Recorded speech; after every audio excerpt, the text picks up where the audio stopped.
اللہ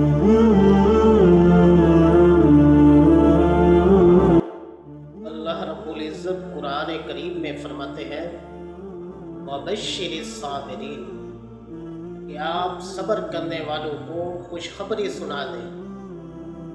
فرمایا صبر کرنے والے کون ہیں؟ الَّذِينَ إِذَا أَصَابَتْهُم مُّصِیبَۃٌ قَالُوا إِنَّا لِلَّهِ وَإِنَّا إِلَیْهِ رَاجِعُونَ۔ فرمایا صبر کرنے والے وہ ہیں جب انہیں کوئی مصیبت پہنچتی ہے، جب ان پر کوئی تکلیف آتی ہے تو کہتے ہیں کہ ہم تو ہیں ہی اللہ کے اور ہم نے تو اللہ تعالیٰ کی طرف لوٹ کر جانا ہے، ہم تو مال ہی اللہ کا ہے اور ہم نے لوٹ کر اللہ کی طرف ہی جانا ہے۔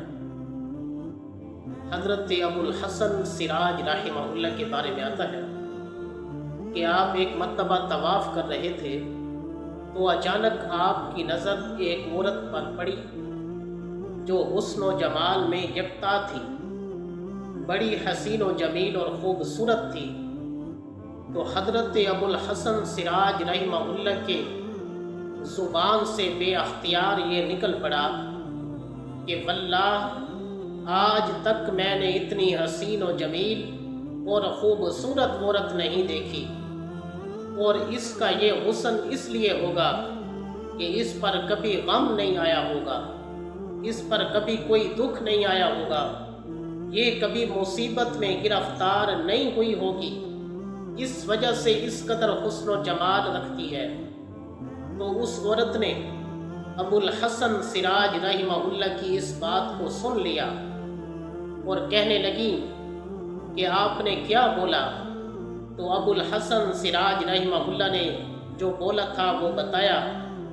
تو وہ عورت کہنے لگی کہ اے اللہ کے بندے، اگر آپ میرے غموں کو سنیں گے، آپ میرے دکھوں کو سنیں گے تو آپ کانپ جائیں گے کہ کس قدر میں دکھی ہوں، کس قدر میں غموں کی ماری ہوئی ہوں۔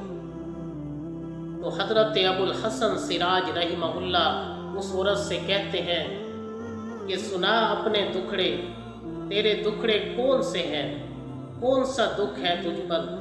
تو وہ عورت کہنے لگی کہ ایک مرتبہ میرے خاوند نے گھر میں ایک بکری ذبح کی، تو اس بکری کا گوشت پکانے کے لیے میں نے ہانڈی چولہے پر چڑھائی اور میرا ایک دودھ پیتا بچہ میرے پاس تھا اور میرے دو اور بڑے بیٹے وہ صحن میں کھیل رہے تھے۔ جب ان کے والد نے بکری کو ذبح کیا تھا تو میرے دونوں بیٹے یہ سارا منظر دیکھ رہے تھے۔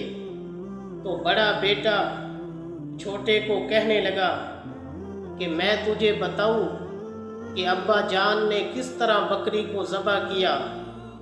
تو چھوٹا کہنے لگا کہ بتا کس طرح ذبح کیا؟ تو میرے بڑے بیٹے نے چھوٹے بھائی کو لٹایا اور اس کے گلے پر چھری چلائی اور اس کو بکری کی طرح ذبح کر دیا۔ جب میرا چھوٹا بیٹا تڑپنے لگا تو بڑا بیٹا ڈر کے مارے گھر سے بھاگ گیا اور پہاڑ پر چڑھ گیا۔ پہاڑ پر کوئی شیر یا درندہ موجود تھا جو میرے اس بیٹے کو اٹھا کر کھا گیا۔ اب جب مجھے پتہ چلا کہ میرے بڑے بیٹے نے چھوٹے کو ذبح کر دیا ہے اور وہ گھر سے باہر نکلا ہے تو میں گھر کے دروازے پر گئی تاکہ کہیں آس پاس دیکھوں کہ مجھے کہیں نظر آئے۔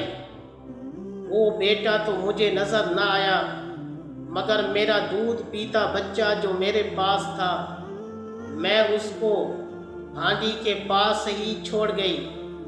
تو وہ چھوٹا بچہ آہستہ آہستہ چلتے چلتے ہانڈی تک پہنچ گیا اور ہانڈی کو ہاتھ لگایا تو ہانڈی الٹ گئی جو بڑے جوش کے ساتھ پک رہی تھی۔ تو جب وہ سالن بچے پر گرتا ہے تو بچے کا سارا گوشت ختم ہو جاتا ہے، صرف ہڈیاں ہی باقی رہ جاتی ہیں۔ اور یہ بچہ بھی اللہ کو پیارا ہو جاتا ہے۔ جب میرے خاوند کو پتہ چلا کہ بڑا بیٹا چھوٹے بیٹے کو ذبح کرنے کے بعد پہاڑوں کی طرف گیا ہے، تو میرا خاوند بیٹے کو تلاش کرتے کرتے پیاس کی شدت میں تڑپ تڑپ کر مر گیا۔ اور جب میری بیٹی کو پتہ چلا کہ میرے 3 بھائی فوت ہو گئے اور میرا والد بھی فوت ہو گیا، تو میری بیٹی یہ صدمہ نہ سہ سکی اور میری بیٹی کا بھی انتقال ہو گیا۔ تو سارے گھرانے میں سے ایک میں ہی بچی ہوں۔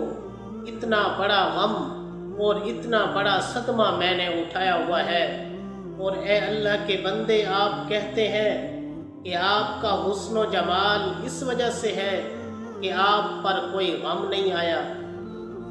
تو اس واقعے سے معلوم ہوتا ہے کہ اس کائنات میں، اس دنیا میں کوئی ایسا نہیں ہے جو غم میں مبتلا نہ ہو، جو کسی مصیبت میں مبتلا نہ ہو، جو کسی تکلیف میں مبتلا نہ ہو۔ بعض لوگ جب لوگوں میں بیٹھتے ہیں تو